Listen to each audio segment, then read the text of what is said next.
अस्सलामुअलैकुम सामीन, 26 रजबुल मुरज्जब और 7 फरवरी है।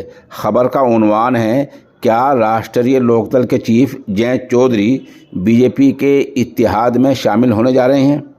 अभी तक बाज़ाब्ता तो ऐलान नहीं हुआ है, लेकिन ज़राए बता रहे हैं कि दोनों पार्टियों के साथ यानी बीजेपी और राष्ट्रीय लोकदल के लीडर आपस में बातचीत कर रहे हैं और राष्ट्रीय लोकदल के चीफ जयंत चौधरी ने बीजेपी से कैराना, मथुरा, बागपत, अमरोहा और मुजफ्फरनगर जैसी सीटों की मांग की है कि यहाँ हमारा उम्मीदवार खड़ा होगा। लेकिन मथुरा और मुजफ्फरनगर सीट पर पेंच फंसा हुआ है, यहाँ मामला अटका हुआ है। बीजेपी कैराना, बागपत और अमरोहा जैसी सीटें उनको देने को तैयार है। बहरहाल अभी बात अंदर खाने ही है, देखना है कि ऊँट किस करवट बैठता है।